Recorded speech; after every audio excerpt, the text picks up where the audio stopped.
伊朗而已耶，把家底全帶出來了，這還是美國嗎？媽的，我真難想象哎，堂堂的世界第一霸主，他用的是賭一把的心態的時候，那完了，那你還是真的那個霸主嗎 ？Ladies and gentlemen, welcome the host.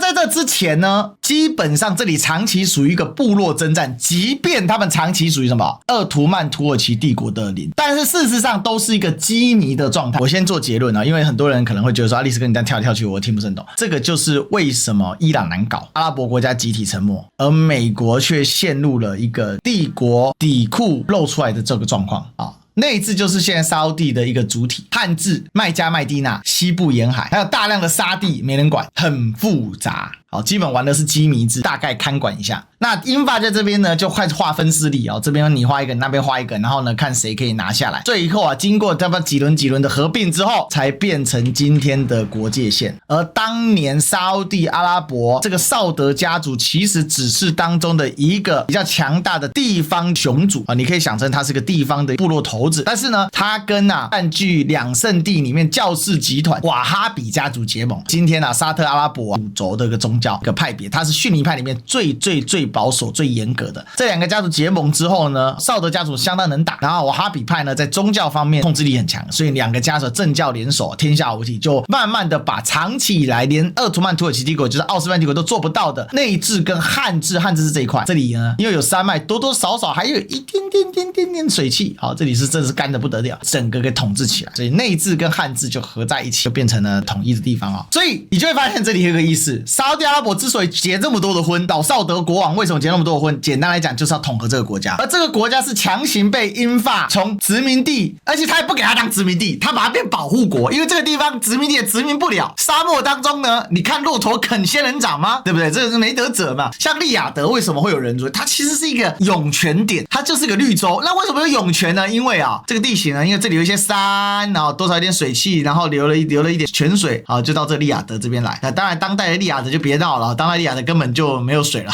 就直接用全閘海彈場比較快了啊。但是當時是這樣來的，所以這個地方呢，它等於是一個強迫被催熟的狀況，就是因為它是強迫被催熟，所以就出現了一個很大的問題。即便到了今天，這裡的國家還是依然停留在上一個時代。什麼時代呢？你會發現它具有很強的現代性。你在他們的國家裡面，在他們首都裡面，你不管到阿聯酋的杜拜、阿布扎比，到這個卡達或卡塔爾的杜哈，到巴林的麥納麥，到科威特城，到沙烏地阿拉伯的利雅得、麥加、麥地那，你都可以看到非常多的現代建築，包含像比較窮的阿曼，它的馬斯克特整個城市完全是用白色的石頭搭建的，因為他們阿曼的國王室不管怎麼樣，就阿曼的統治家族他們的主色調是白色，所以他就規定所有東西都是白色。你說這樣可以這樣搞嗎？可以這樣搞，因為他什麼？他老大，他國王，他高興了，所以知道嗎？這也是這裡整個很奇怪的現象，因為他們是強行被催熟的，所以呢，你會想說，為什麼面對伊朗他們顯得如此弱勢？因為這些國家它的框架英法給的，用保護國民強行給予。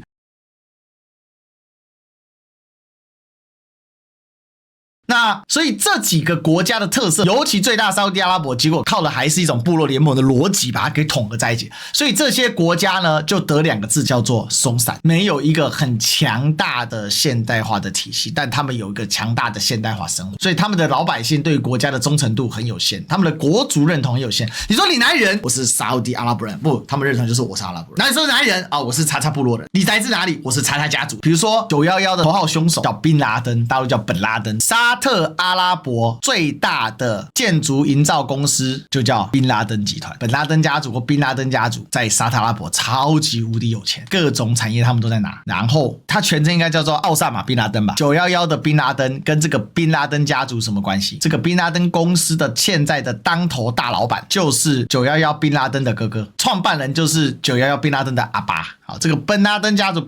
族就是跟着沙烏地阿拉伯成長起來的，所以這些國家跟現代化他們只有現代化外形，但是對頭的伊朗就非常不一樣。伊朗是扎扎實實經歷過現代化改革的國家。為什麼？首先第一個，為什麼科威特、卡塔爾、巴林、沙特阿拉伯、阿聯酋、阿曼，你說他們不是觀光業啊、現代化產業啊、科技啊什麼的，他們不是都用大規模去投入建設，也有一些成效了，不是嗎？那他們怎麼沒有現代化呢？這是最大的問題。他們當地的產業在過去是非常單一的，就是煉油。其實那就跟部落只是再加上從井裡噴錢出來的概念就是這樣。所以統治者靠着聯姻跟撒錢就可以穩坐釣魚台，穩坐釣魚台。所以這也是我們剛才講的海合會這些國家他們的特色在這裡，通通沒有經歷過真正意義上的社會改革跟現代化，以至於他們的國家第一忠誠度低，第二鬆散，第三內部的權力鬥爭非常激烈。當然像是有些國家可能會好一點，像卡塔爾也經歷過政變。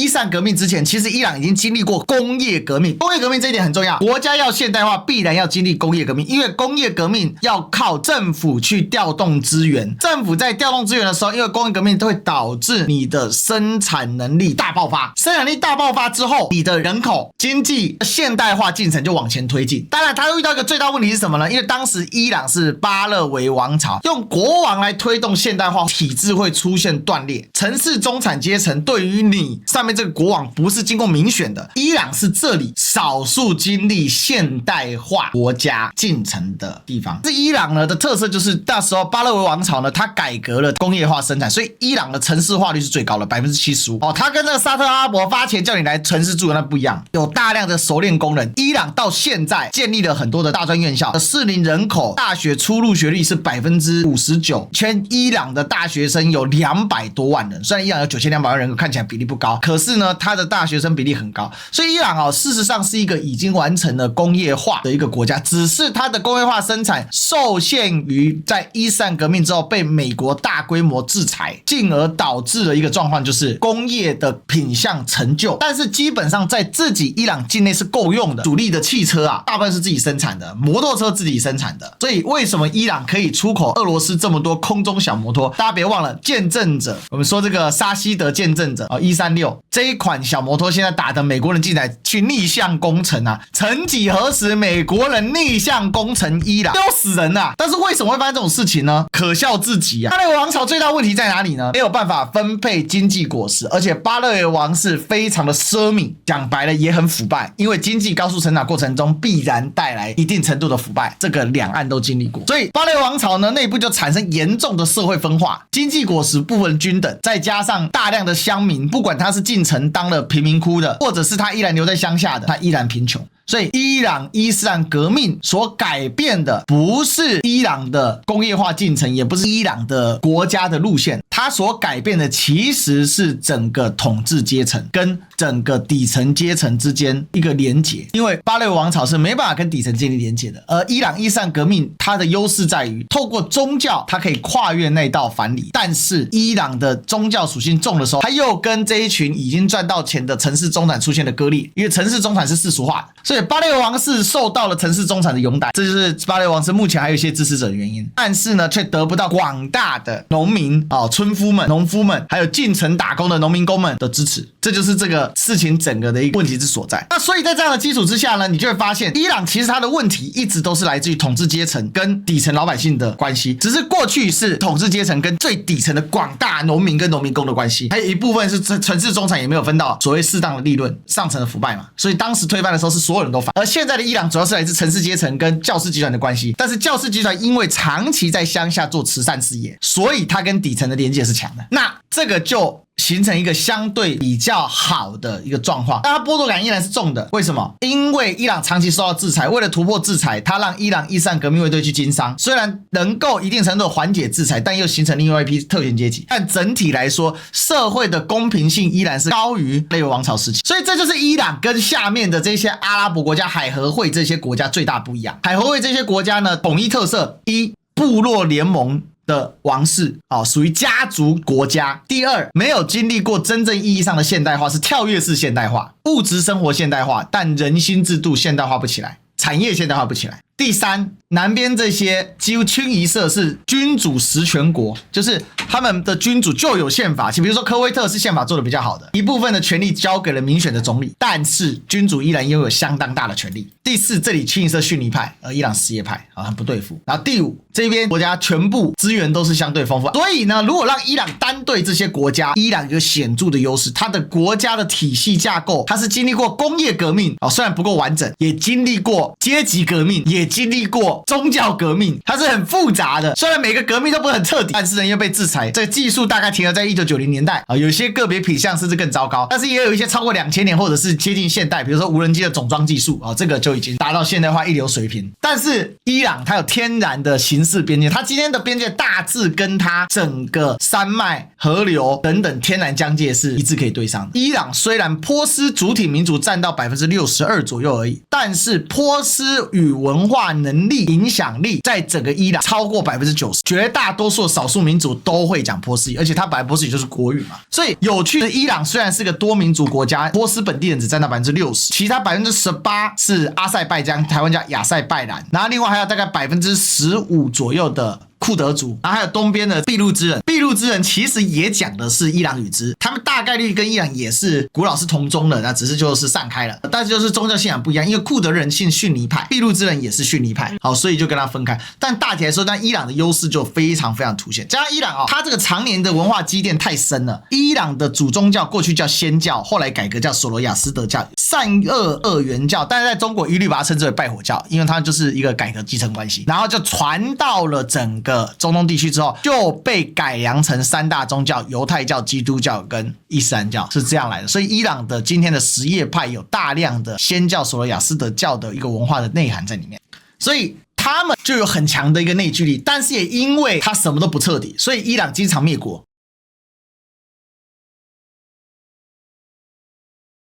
這就是為什麼美國人沒有辦法放伊朗隨便跑，美國人要死死抓着伊朗。為什麼？因為要控制中東地區，你有3根釘子把它釘死就贏了。一個是在最西側的以色列，一個是在最東側的伊朗，一個是在南邊的沙烏地阿拉伯。這3個釘子把它釘下去，這就是非常非常牢固的一個狀態。當然美國是想通抓啦，可是呢，因為伊朗伊斯蘭革命，伊朗就變成了以色列的死對頭。但不管怎麼樣呢，伊朗的存在對美國來講就是逆鱗。而當年伊朗伊斯蘭革命的時候，還搞出過德黑蘭大使館事件，所以美國對於伊朗的存在就是造成他沒辦法扼控這裡。那為什麼要扼控這裡呢？你看地球就知道了嘛，這個地方不就是什麼？是中東地區歐亞非三洲的最中招的。所以伊朗的問題就出現了嘛。美國自己本土的智庫分析了，不是，這是一個主流觀點，只要解除伊朗的制裁，只要停止限制伊朗，伊朗會很快很快的發展起来，变成一個強大的存在，而美國是沒辦法壓制它。所以這就是為什麼大家還記得嗎？布里辛斯基的大棋盤論，俄羅斯、中國、伊朗中俄伊大三角，因為俄國佔據了整個北邊最大，中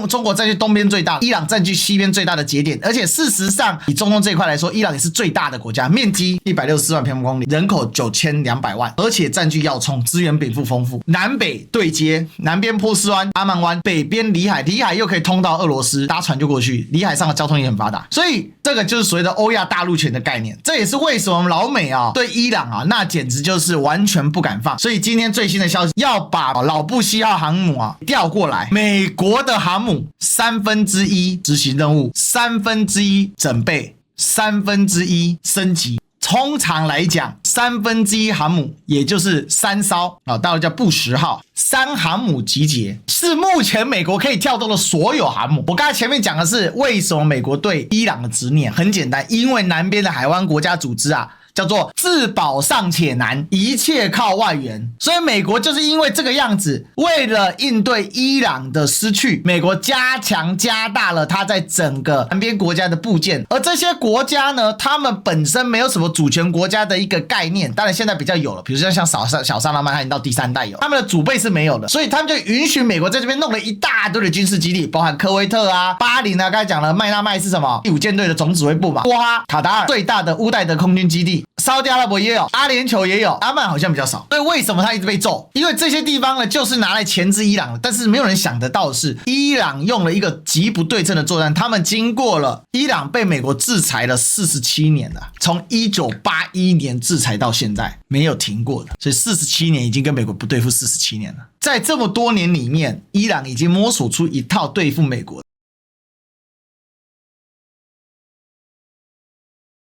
所以這就是為什麼三航母要攻伊啊。三航母攻伊的背後是什麼？美國發現，如果照現在去打下去，冷不防伊朗可能真的會贏欸。林肯號跑到了距離伊朗1000公里外，很明顯在躲伊朗的大火箭。那這不就笑話了嗎？美國以為他拿捏委內瑞拉那一招啊，我那時候就講了嘛，我這個再說一次我的論點，委內瑞拉是美國可以拿捏的軟柿子當中最大的一顆，而且還拿捏不好，而伊朗比委內瑞拉大多了。所以现在拿捏不了，只好三航母攻伊。那三航母攻伊什麼意思？再加上以色列的空軍是全天候、全時段的運作，大家知道嗎？這一次布希號來到伊朗，美國發布了命令，布希號攜帶前所未有的大量彈藥。你3架航母是你目前可以動員的總極限，你還最大量彈藥，再加上美國的護衛以色列空軍，世界上最精銳的空軍之一。我跟大家講啊，如果要以空戰經驗跟空戰能力來說，以色列空軍確實相當能打。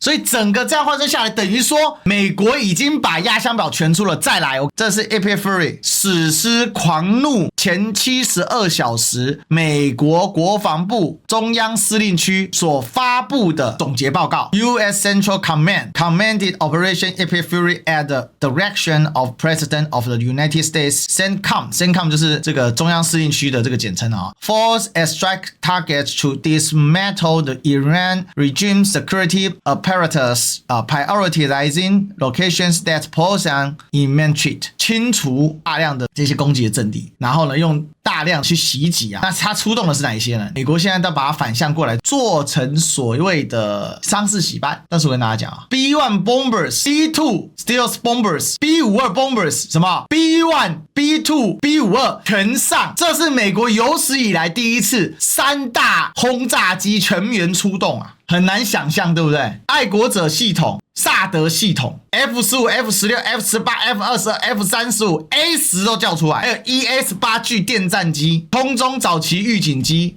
P-8 海軍、RC-135、MQ-9 死神預警機，幾乎全拉出來，能拉的全拉出來了。美國全系列全拉出來了，打個伊朗有必要嗎？3架航母啊，2架炸不動，炸了3架，帶了3架出來，所有的戰鬥機序列，所有的轟炸機序列，還有一大堆的加油機，加油機也派的超級多的，還有各色運輸機，不可思議啊！幾乎把所有大寶貝都拉出來，打伊朗而已耶！伊朗在世界上很強嗎？伊朗不強啊，它頂多就是個 middle power 區域強權嘛，把家底全帶出來了，這還是美國嗎？媽的，我真難想象哎！